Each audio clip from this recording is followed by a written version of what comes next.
የሚቀርብላችሁ ነገር እግዚአብሔር አምላክን የሚያሳዝነው ነገር ላይ ደርሳችሁ እግዚአብሔር አምላክ ያልፈቀደለትን አይነት ምግብ ደርሳችሁ ያ ማለት ዳንኤል ምናልባት በዛን ሰዓት ምግቡን ነበረ ላለመብላት የወሰነው።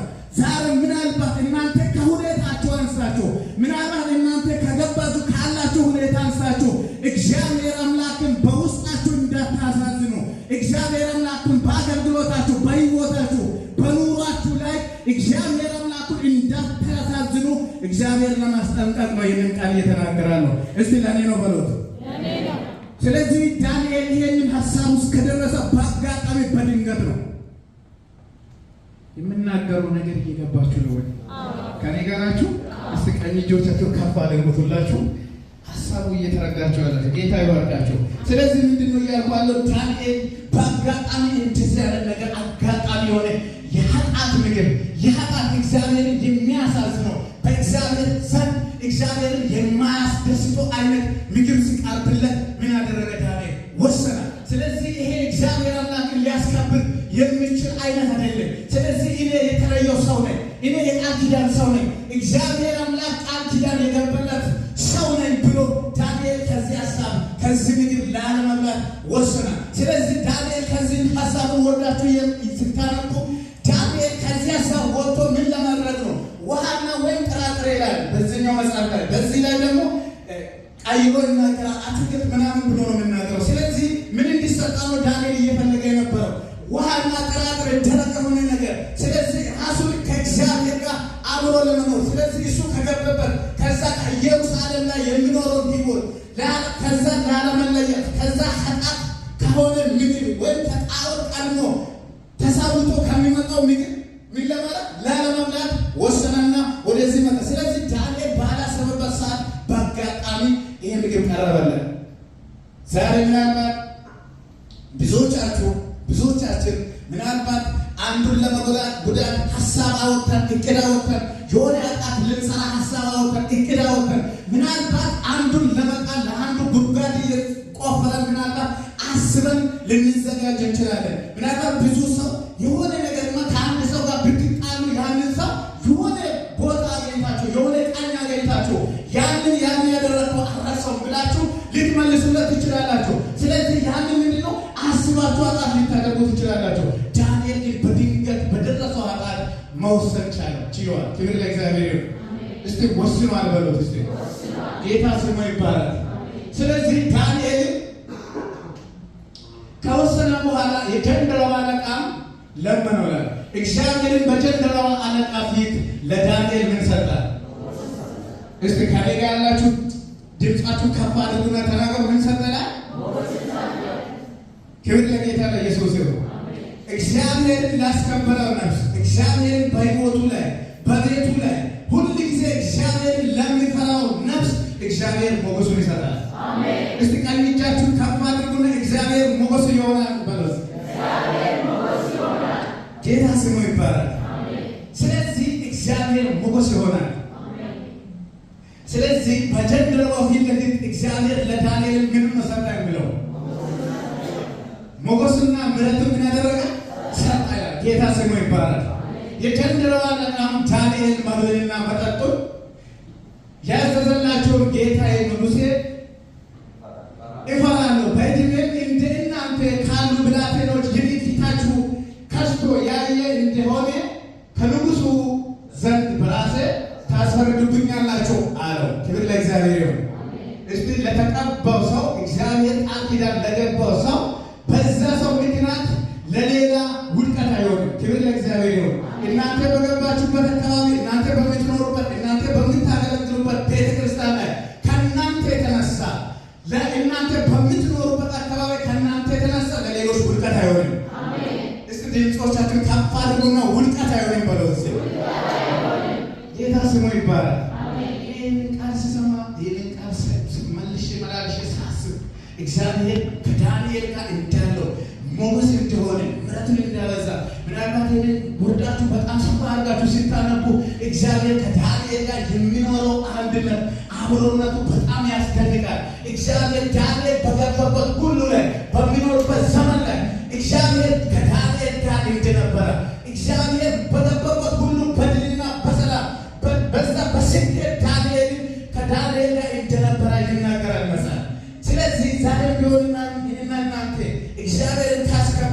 እግዚአብሔርን በሕይወታችን ላይ በኑሯችን ላይ በአገልግሎታችን ላይ እግዚአብሔር የማይወደውን ነገር ላለመቀበል እግዚአብሔርን ደስ የማያሰኘው ነገር ከእንደዛ ነገር እንድንርቀው እግዚአብሔር ይፈልጋል። ስለዚህ እንደዚህ ከሆነ በኋላ እግዚአብሔር በሕይወታችን ላይ እግዚአብሔር በኑሯችን ላይ በሀሳባችን ላይ በስራችን ላይ በምንኖርበት በምናካሄደው አካሄድ ሁሉ ላይ እግዚአብሔር ከእኛ ጋር ይሆናል። ክብር ለእግዚአብሔር ይሁን። እስቲ ቀኝ እጆቻችሁን ከፍ አድርጉና እግዚአብሔር ከእኔ ጋር ይሆናል በሉ። ስለዚህ ስኬት ምናልባት ይሆንልሻል ተብለሽ ይሆንልሃል ተብለህ ምናልባት ስኬት የሚመጣው ምናልባት ትንቢት ተናግሮ የሆነ ነገር ተደርገሽ አይደለም። ስኬት የሚመጣው በዚህ መጽሐፍ ውስጥ እንደምናየው በመወሰን ነው። እስቲ በመወሰን ነው በሉት። ጌታ ስሙ ይባላል። ለመማር በመወሰን፣ ለመስራት በመወሰን፣ ለማገልገል በመወሰን፣ ለመኖር በመወሰን። ክብር ለእግዚአብሔር። እስቲ በመወሰን በሉት። ስለዚህ ምናልባት አንዳንድ ሰዎች የሆነ ሰው ስለተናገረ ደካማ የሆነ እምነት ይዘን ምናልባት በእግዚአብሔር ፊት ወስነን ሳንኖር ከገባንበት ከተቀላቀለ ሕይወት ውስጥ ሳንወጣ ምናልባት እግዚአብሔርን በገባንበት መንገድ ሁሉ እያሳዘንን ምናልባት እግዚአብሔር አታደርግ ያለው ነገር እግዚአብሔር አትንካ ያለው ነገር እያደረገን እግዚአብሔር ከእኛ ጋር ይሆናል፣ እግዚአብሔር ይሰራል፣ እግዚአብሔር የሆነ ስኬት ውስጥ ያወጣል ብላችሁ እያሰባችሁ ከሆነ ከእንደዚህ አይነት መንገድ እንድትመለሱ ነው ጌታ የሚናገረው። እስቲ እመለሳለሁ በሉት። ምናልባት በደካማ የሆነ እምነት ይዛችሁ ወይ እግዚአብሔር አምላክ የሚናገረውን ቃል ላለመረዳት ሳትረዱ ምናልባት ለቃሉ ሳትኖሩ ልክ እንደ ዳንኤል ወስናችሁ ለእግዚአብሔር ሳትገዙ እግዚአብሔር በሕይወታችሁ ላይ እንዲሰራ፣ እግዚአብሔር በቤታችሁ ላይ እንዲሰራ፣ እግዚአብሔር በስራችሁ ላይ ለተለያዩ አይነት በረከቶች ሰው እንዲናገር የሆነ ነቢይ እንዲናገር የሆነ ነገር እንዲያወሩ እያሰባችሁ እየፈለጋችሁ ግን እናንተ እግዚአብሔር በማይወደው መንገድ ውስጥ እየተመላለሳችሁ እግዚአብሔር ታሪክ ካለው መንገድ ውስጥ ሳትለዩ በዛ ኃጢአት ውስጥ እያላችሁ እግዚአብሔር ከእናንተ ጋር አብሮ እንዲኖር የምትጠብቁ ሰዎች ዛሬ ከእንደዚህ አይነት ነገር ወጥታችሁ ወደ መወሰን የሆነ ጉዳይ ውስጥ ይገባላችሁ። እስቲ ወደ ውሳኔ ይገባል በሉት። እስቲ ጌታ ስሙ ይባላል። እግዚአብሔር አንድም ሰው ሊያገኘው ነው ቃል ያመጣ።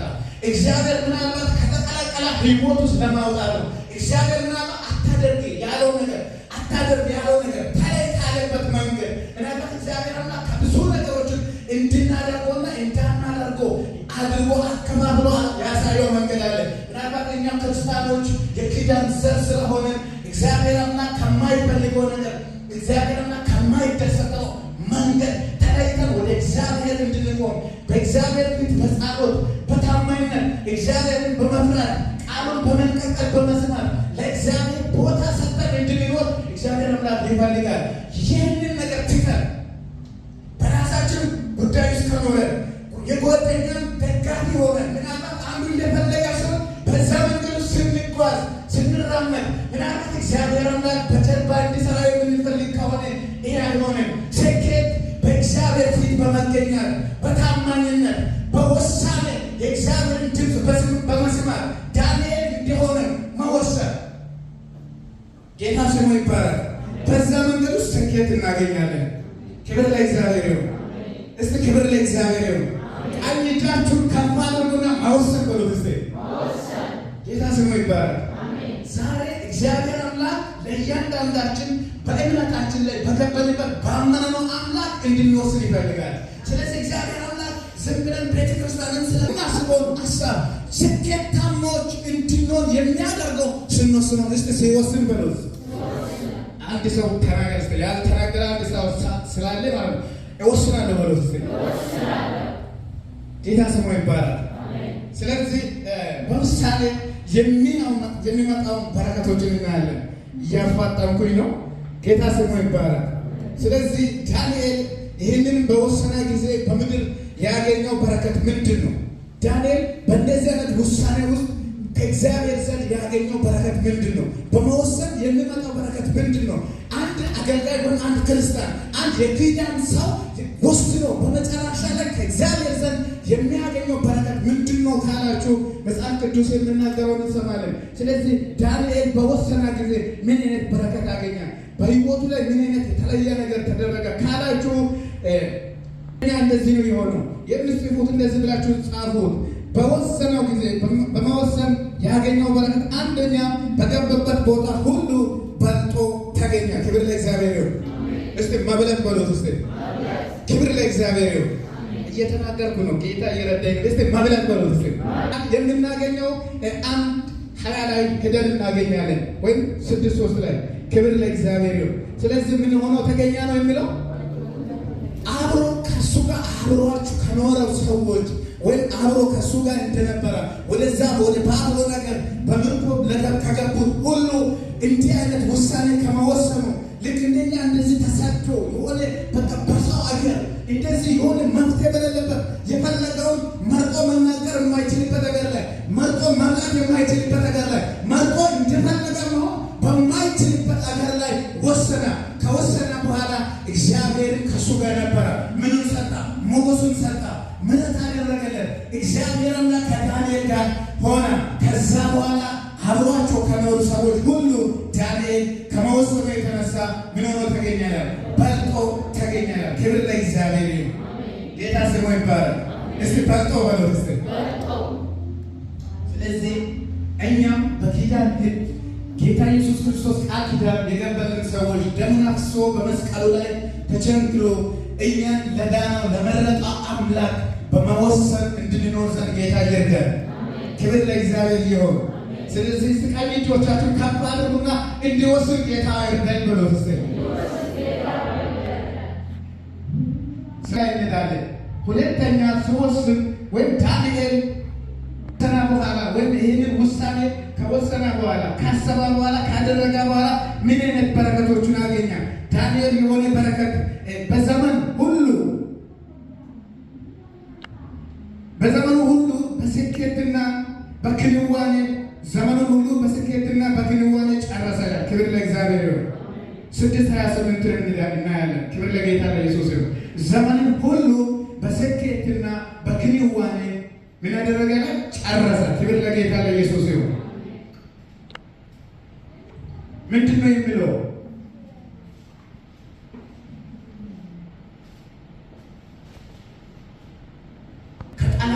የጠላትን አፍ የሚደፍኑ እግዚአብሔር አምላክ አብሮ መኖር የሚችለው ባሰባችሁት ነገር ሁሉ ላይ ስኬታማዎች እንድትሆኑ የሚያደርገው እግዚአብሔር አምላክ ከእናንተ ጋር እንዳለ የሚታወቁት እግዚአብሔር አምላክ ተናግሮ እንዲያስመልጥ የሚታወቁት ምን ስትሆኑ ነው? እግዚአብሔርና ለቃሉ ታማኞች ስትሆኑ ነው።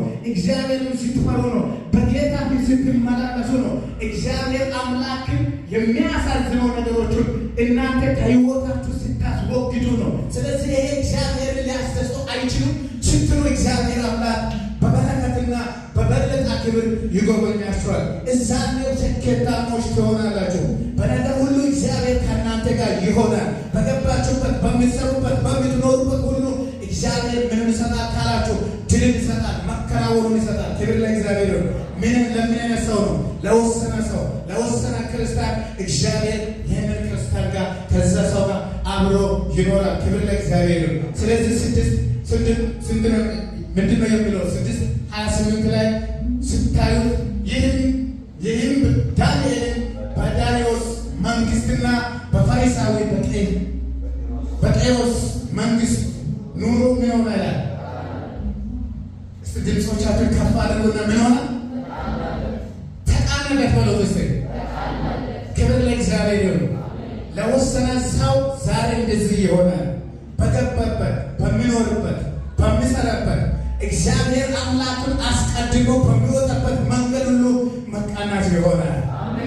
እግዚአብሔር አምላክ ይሆናል ብሎ አምኖ ለሚወጣው ነፍስ ከዛሬ ጀምሮ እግዚአብሔር ስኬታማ ያደርጋል። እስቲ ቀኝ እጆቻችሁን ከፍ አድርጉና በጌታ የወጣበት ስኬታማ ይሆናል ብለው